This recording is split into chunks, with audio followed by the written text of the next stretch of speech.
네, 박근혜 대통령 러시아와 중국을 거쳐 현재 라오스에 머물고 있습니다. 잠시 후 6시 30분부터는 한일 정상회담이 예정되어 있습니다. 자, 신석호 차장과 함께 얘기를 좀 나눠보겠습니다. 이제 한일 정상회담이 있었지만 어제 있었던 미국 오바마 대통령과의 정상회담 마지막이었죠. 그렇습니다. 박근혜 대통령과 버락 오바마 대통령의 6번째 만남이었고요. 네. 아마 이제 오바마 대통령이 내년 1월 퇴임하기 때문에 마지막 정상회담, 그리고 마지막 만남이 됐던 거죠. 자, 이제 6시 30분부터는 한국과 일본 그동안 참 만나기 어려웠는데 5개월 전에 만난 이후 또 다시 5개월 만에 만남이 있습니다. 자, 윤경민 부장께 좀 질문드릴게요. 이제 주요 현안 예상되는 것들이 좀 거론되고 있습니까? 네, 한일 정상회담이 올해 두 번째지 않습니까? 그렇죠. 예, 한일 간의 관계가 많이 좋지 않았었는데 이번에는 역시 그 북한 핵 문제 네. 그리고 이제 SLBM을 포함해서 탄도 미사일 문제 이런 안보 문제에 대해서 집중적인 협의가 이루어질 것으로 보이고요. 네. 또 하나는 이제 위안부 관련해서 합의한 그 100억 원이죠. 10억 엔은 이제 줬는데 그 네. 문제에 대해서 위안부 피해 할머니들의 반발이 심하기 네. 때문에 그 부분에 관해서도 혹시 논의가 네. 이루어질지가 이제 관심사로 떠오르고 있습니다만은 네. 일단은 가장 중요한 것은 북한 핵 문제에 관해서 공동적으로 네. 양국이 현안이 되기 때문에 대응하는 그런 방안을 모색하지 않을까 이렇게 예상이 되고 있습니다. 자, 한중일 3국 정상회담이라는 것이 매년 세 나라가 돌아가면서 그 주인이 돼서 초청하는 자리가 있었습니다만 언제부턴가 열리지 않았잖아요. 11월에 만나자 이런 제안이 좀 생길 것 같다면서요? 네, 올해 열게 된 나라 일본입니다. 그래서 오늘 아베 총리가 우리 박근혜 대통령을 만나면 11월 초나 12월 중에 도쿄에 와서 한중일 정상회담을 열자라는 제안을 할 것이다 라는 보도가 일본에서 나오고 있습니다. 그런 제안이 실제로 오는지도 오늘 그 한일 정상회담의 중요한 포인트라고 할 수 있겠습니다. 자, 이제 결과는 나오는 대로 저희가 좀 정리해 드리겠습니다. 자, 어제 있었던 오바마 대통령과 박근혜 대통령 마지막 정상회담이었는데요. 기자회견한 걸 제가 들어보니까 역시 우리의 최대 관심사인 사드 문제 집중 거론됐습니다. 양 대통령의 사드 생각 들어보겠습니다. 우리 두 정상은 사드 배치를 포함한 연합 방위력 증강 및 확장 억제를 통해서 강력한 억지력을 유지해 나가기로 하였습니다.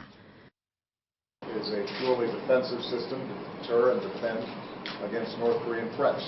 And today I want to reaffirm that our commitment to the defense and security of North Korea, its nuclear and missile programs are a threat to not only the ROK, but to Japan, other allies in the region, partners in the region, and to the United States.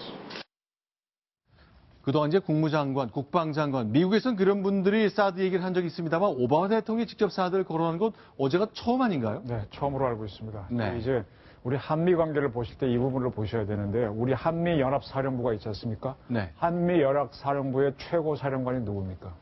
지금 공식적으로는 미국 육군 대장이 와 있지만 네.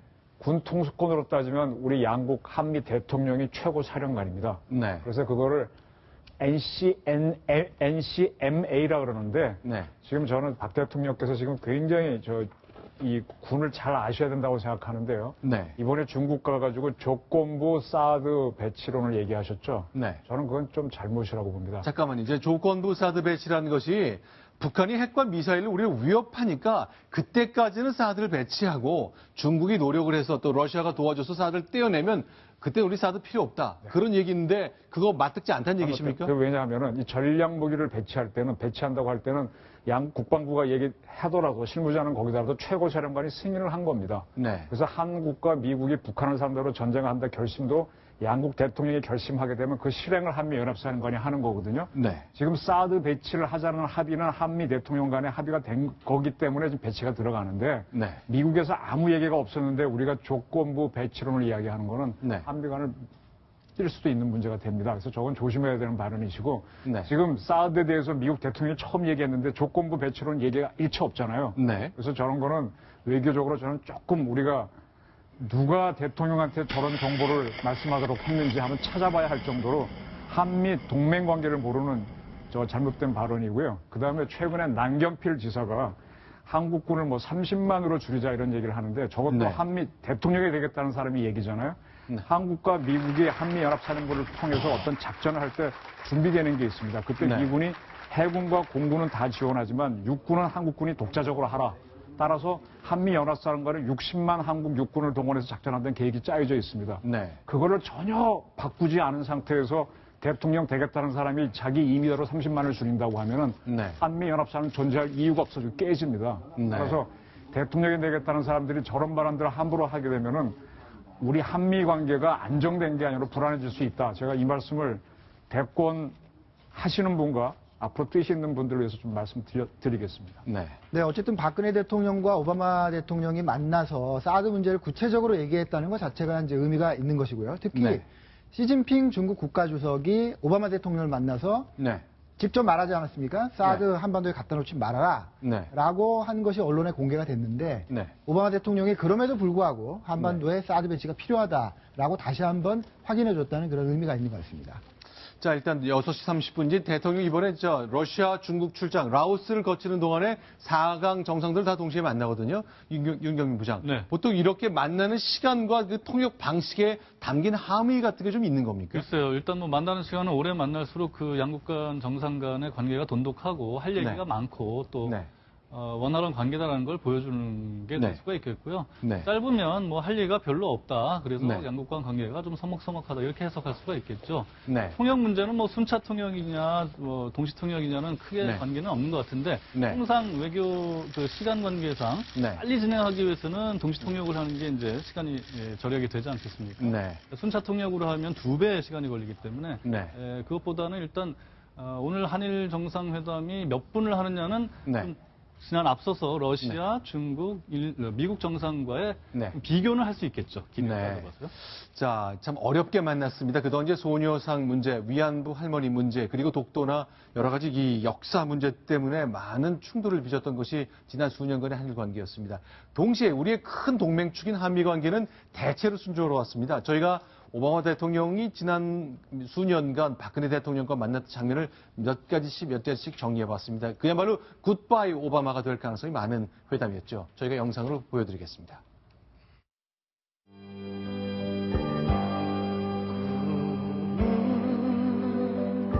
하늘에서 잠자고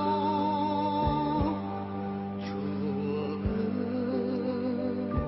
구름 따라 흐르고 친구 두 분이 정말 정이 들었는지 저는 정이 많이 들었어요. 같이 갑시다. We go together. 속에서 만날까 저 그리운 친구여. 자, 올 11월 미국에서는 대통령 선거 치러집니다만 트럼프, 힐러리 두 후보 놓고 이제 누가 당선되느냐에 따라서 한미 동맹의 앞날도 많이 달라질 가능성이 있었죠. 굉장히 달라집니다. 지금 네. 굿바이 오바마 얘기하셨는데요. 네. 북한이 만약에 미사일을 우리로 쏘게 되면 굿바이 오바마가 아니라 어게인 오바마가 될 겁니다. 네. 국제정치는 생물이라서 한 치 앞도 예측할 수 없고요. 지금 굉장히 긴박하게 돌아가고 있기 때문에 네. 그리고 지금 그 미국 대통령 선거와 관련해서 하나 좀 드리고 싶은 말씀은 지금 네. 우리는 무조건 트럼프는 안 된다라고 많이 얘기하시는데 네. 힐러리 후보에 대한 보도가 잘 안 나오죠. 네. 힐러리 한번 동영상 나오면 자세히 보십시오. 손을 좀 떨 겁니다. 네. 그래서 지금 저분이 건강이 그렇게 좋지 않은 걸로 판단되는데 그래서 미국에서 대통령직을 수행할 수 있느냐 이런 얘기가 좀 나옵니다. 따라서 트럼프가 대통령이 됐을 때의 상황을 봐야 되는데 트럼프가 되면 한미동맹이 어떻게 될지 트럼프는 사드를 철회할지 유지할지도 지금 아무도 모릅니다. 따라서 네. 앞으로 미국 대통령 선거가 어떤 영향을 끼칠지는 좀 큰 관심 사항이 될 수 있습니다. 자, 힐러리 후보가 이제 짙은 안경을 꼈기 때문에 좀 뇌진탕 겪은 것에 대한 얘기도 있었고 손을 좀 떠는 얘기도 하셨는데 오늘 외신선에 힐러리 후보의 건강 얘기도 좀 나왔죠. 네, 이번 미국 대선의 특징 중에 하나는 두 후보가 모두 고령이라는 거고요. 누가 네. 돼도 미국의 최고령 대통령이 되거든요. 네. 근데 이제 특히 힐러리 클린턴은 여성이란 말이에요. 근데 최근에 여러 유세 장면 중에서 네. 기침을 자꾸 한다는 겁니다. 이렇게 발언하면서. 아, 발언하면서 기침을 많이 한다. 기침을 자주 해서 네. 저것이 그냥 지금 이제 여름 벌써 이제 겨울도 안 왔는데 그냥 지나가는 감기인지 아니면 네. 아니면 뭔가 좀 건강에 근본적인 좀 문제가 있는 거 아니냐 우려의 목소리가 나오고 있는 거죠. 그렇죠. 미국 대통령이 이제 늘 핵무기 가방 그 코드를 갖고 다니기 때문에 그 한순간에 그 공백도 있어서는 안 되는 것, 그런 것에 그 언론의 관심이 각별하지 네, 않습니까? 그래서 지금 우리가 유심히 봐야 될 게요. 대통령이 이제 유고가 되게 되면 부통령이나 이렇게 순차적으로 하지 않습니까? 네. 근데 그게 이상한 경우가 발생할 수 있는데 과거에 그 러시아 시절 옐친 대통령이 네. 일종의 뭘까 의식을 잃은 상황이 있었어요. 술을 마시고 취해서 적도 그런 있었고. 거죠. 근데 이분이 유고가 되면은 바로 그다음 세컨맨이 대행을 하는데 그런 네. 상태면 이거 못 하거든요. 그럼 네. 국정이 스톱될 수 있는데 따라서 지금 최근에 우리나라에서도 그 대통령이 돌아가시는 않으셨는데 의식이 없으면 어떻게 하느냐 이런 문제에 대비한 어떤 권력 공백도 연구하시는 분들이 나오는데 바로 지금 미국이 그런 걸 염려해야 될 상황이 또 될 수 있다는 걸 한번 보셔야 될 겁니다. 자, 미국이 사실은 이제 핵무기 사용, 사실은 전 세계에서 역사상 핵무기를 사용해 본 나라는 미국밖에 없잖아요. 그런데 오바마 대통령이 핵 없는 세상을 만들겠다면서 7년 전 취임하면서 노벨 평화상도 받았는데 핵무기를 먼저 쓰는 문제, 선제적으로 공격하는 문제 관련해서 깊은 생각에 빠져 있다면서요. 그렇습니다. 오바마 대통령이 어쨌든 핵 없는 세계를 만들겠다는 그 원칙을 계속 밀고 왔죠. 네.